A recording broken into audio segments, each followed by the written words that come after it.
Hey guys, so today, I don't know about you, but I'm one of those moms who leave everything behind. I thought I have another day to make my advent calendar, but nope. So it's 11 o'clock and I'm working on mine. And yeah, I'm excited to do something more this year because LNA is able to comprehend a little bit more of Christmas and the thing that's going on. And so we're excited to do more with him. And so this is what I have in mind. So this is what I have so far. We have this advent calendar that we got 2 years ago from Michael's, and we loved it. It's nice and tiny that it wasn't too big. I didn't want anything too big that would take a lot of storage space. So this is perfect. It's tiny though. But yeah, so there's that. But first, how I organize it is that I got a calendar and use my agenda and just kind of organize according to how I wanted to go about every day.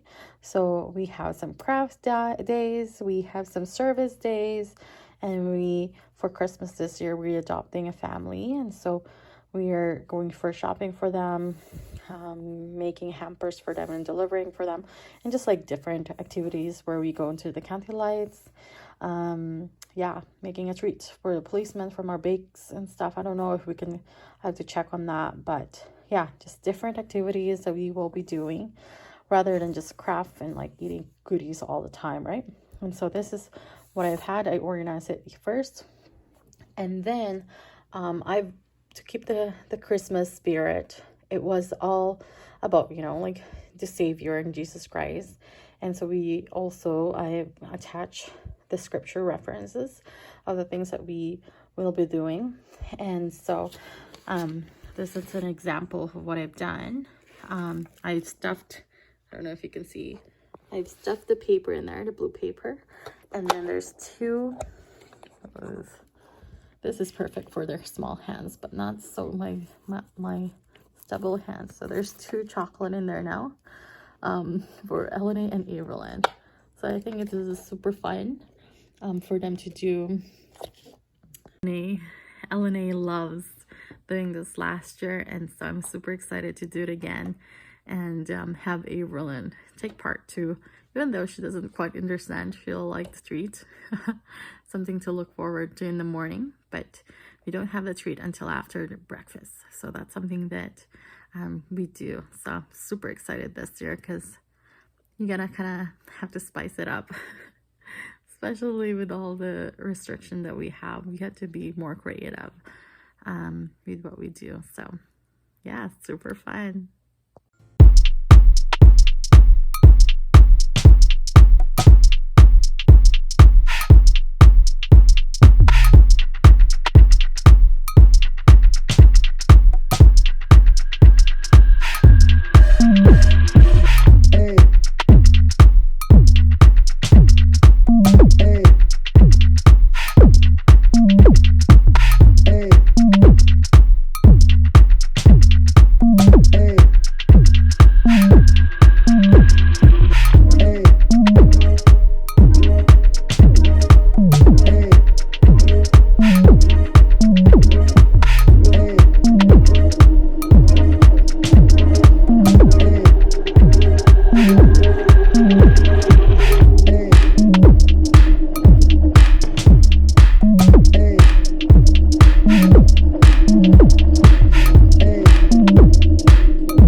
you have it.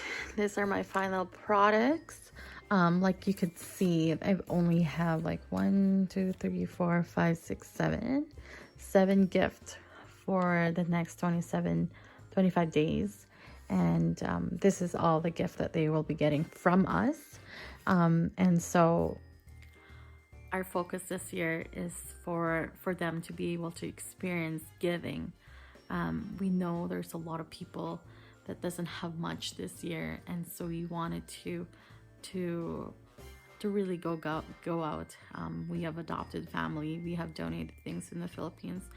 It doesn't mean that we have lots of resources. We still work for the money that we have, but we are just grateful with what we have, and so we wanted to share that with people.